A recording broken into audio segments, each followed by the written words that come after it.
Olá, alunos e alunas, sejam bem-vindos mais uma vez para dar continuidade com a nossa aula de Android com PHP. Vale lembrar que eu estou montando, programando a estrutura da nossa aplicação back-end que a aplicação mobile vai estar acessando. Então, na última aula, nós começamos a implementar a estrutura das classes repositórios. Implementamos aqui uma classe chamada repositório, que vai ser a classe pai de todas as outras classes repositório. Então nós temos aqui a classe usuário repositório. Aqui eu vou colocar toda a regra de negócio da aplicação relacionadas a consultas, manutenção do usuário. Para essa aula eu vou demonstrar para vocês, eu vou explicar como que vai ser retornado esses dados para a nossa aplicação. Então a gente vai fazer ao longo das nossas aulas, a gente vai fazer uma consulta e nós vamos retornar esse formato da nossa consulta no formato JSON. Então, vou abrir aqui um exemplo para vocês de como que vai ser o retorno dessa estrutura. Então nós temos aqui um formato utilizando aqui o JSON. Então nós temos aqui o campo e um valor, temos aqui um segundo campo mais um valor e um terceiro campo com os dados.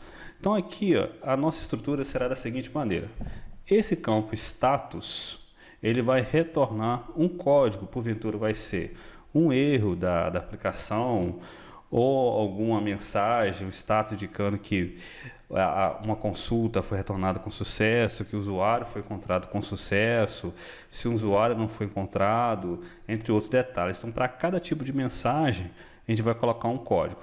Por exemplo, para o usuário, se encontrou o usuário, eu posso colocar aqui um código 200. Se não encontrou o usuário, eu posso colocar aqui um código 100. Então, por que eu vou colocar um código para cada tipo de mensagem?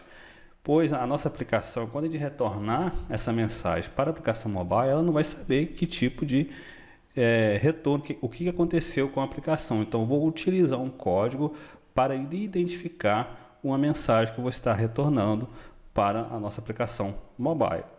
Esse segundo campo aqui vai ser a mensagem que eu quero retornar para a aplicação, um erro, mensagem de sucesso, registro excluído com sucesso, logado com sucesso, ou qualquer outra mensagem que a gente vai colocar.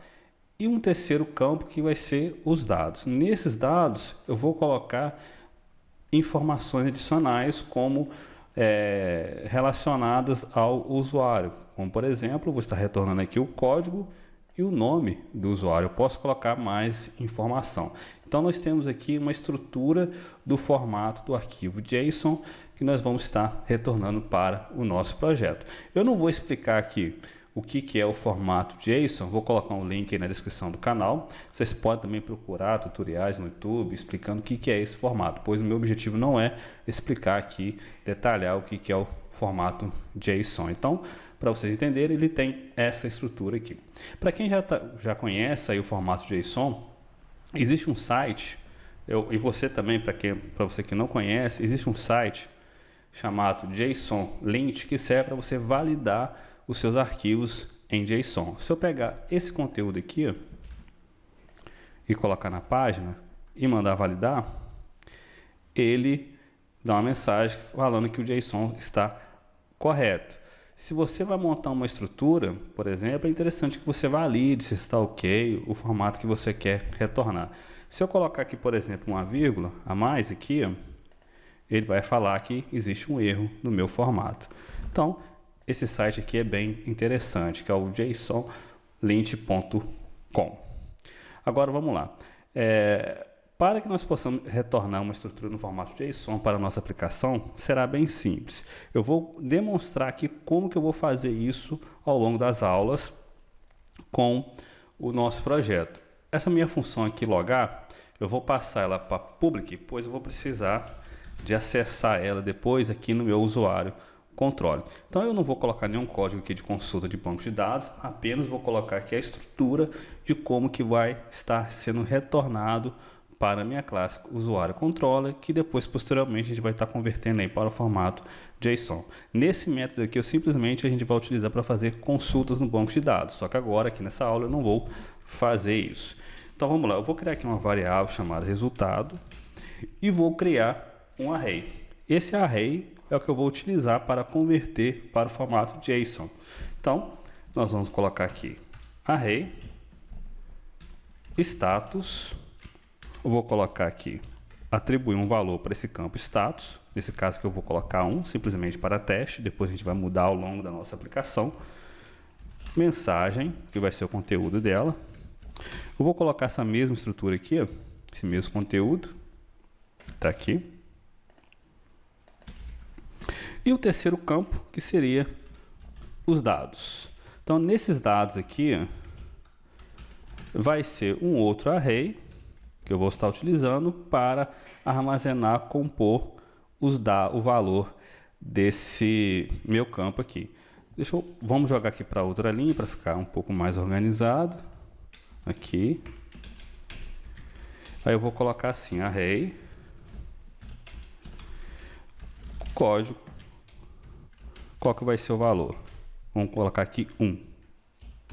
O segundo campo, que vai ser o nome, e vamos atribuir aqui o nome para esse campo, um valor para esse campo.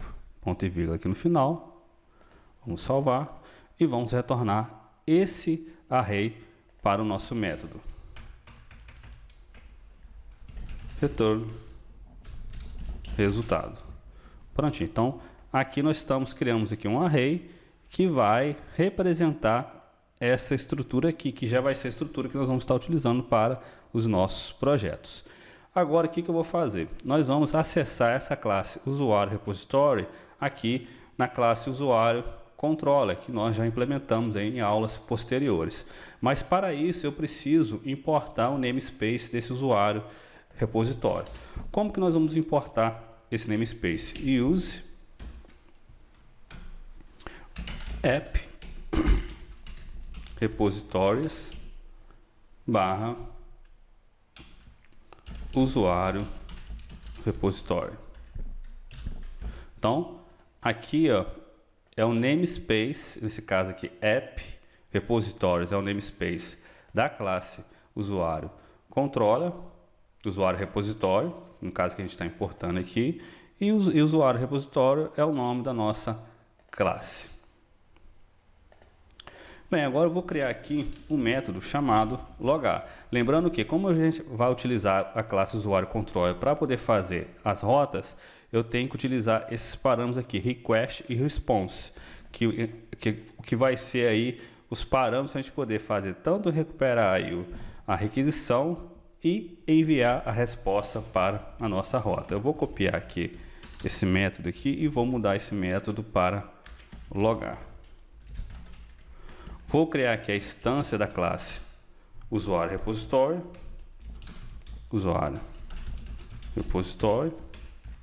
new usuário repositório.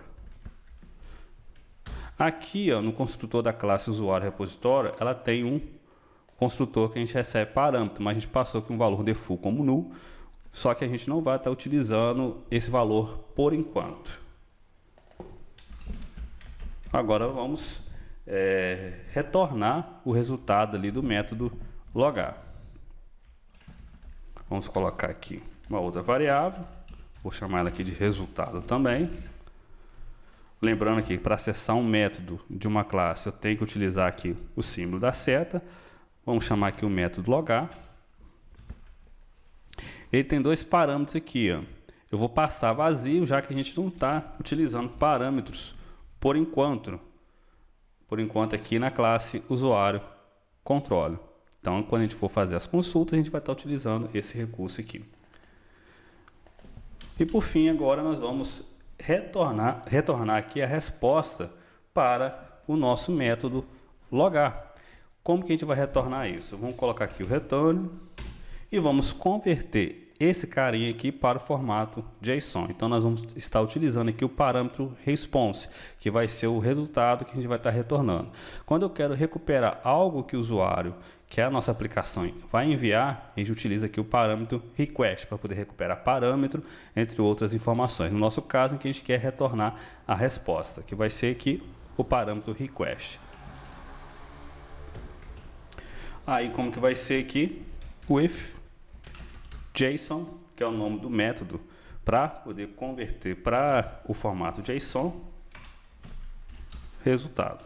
E passo para o parâmetro do método esse valor aqui, ó, que é o array que o método logar que o método logar da classe usuário repositório vai estar retornando para nós. Vamos salvar aqui novamente. Agora aqui vamos para a nossa rota aqui, ó, dentro da pasta src, vamos localizar aqui o routes e vamos criar aqui, ó, uma nova rota. Nesse caso aqui a gente vai criar aqui uma rota para a nossa classe usuário controller. Então, a gente já tem aqui uma rota chamada index, então eu vou colocar aqui logar. Lembrando que nessa classe aqui, nesse parâmetro, a gente está especificando aqui a classe usuário controller e o método que eu estou chamando, que nesse caso aqui eu quero agora o logar. Vamos salvar e vamos chamar essa rota aqui que a gente acabou de criar. Lembre aí de startar aí o seu champ para que nós possamos estar chamando essa rota. Eu vou copiar aqui essa rota aqui, vou abrir aqui meu navegador, ele já está aqui com a página aberta e vamos colocar aqui depois do public, lembre de colocar aqui depois do public o comando para chamar a rota.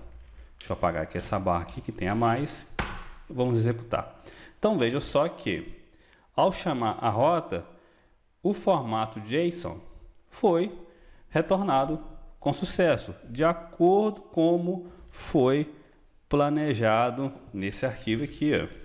Vejam só que ele está igualzinho ao que foi colocado aqui neste arquivo aqui no Notepad++. Então, é bem interessante utilizar aí o Slim para poder estar retornando os dados no formato JSON para você fazer esse tipo de comunicação com a sua aplicação. Então vale muito a pena aí utilizar o JSON, ele facilita bastante as coisas para você poder estar atribuindo valores, trocando valores entre aplicações diferentes. Então aqui o JSON é um formato aí bacana para você estar utilizando na sua aplicação e o Slim Framework já facilita isso para nós. Então nessa aula aí é isso que eu quis demonstrar para vocês, a estrutura do formato de arquivo, de como que a gente vai estar retornando, para vocês entenderem aqui, ó, como que será retornado esse nosso valor aqui na nossa classe usuário controller. Então aqui quando a gente for passar um parâmetro para a função, a gente vai estar utilizando esse parâmetro request para que nós possamos fazer uma interação maior. Nas próximas aulas a gente vai estar implementando aí a consulta com o banco de dados, retornando aí os parâmetros nas aulas posteriores, para que nós possamos aí fazer algo mais efetivo. Então, eu espero que vocês tenham gostado dessa aula aí explicativa aí, demonstrando os conceitos básicos. Então, eu peço que vocês tenham um pouquinho mais de paciência aí com relação às aulas, pois estou querendo passar detalhado, passo a passo, para que vocês possam entender os conceitos por trás da nossa aplicação. Então, aquele grande abraço aí e até a próxima aula. Não esqueça aí de ativar o sininho para poder receber as notificações, compartilhe o vídeo, curta o vídeo. Aquele grande abraço e até a próxima aula.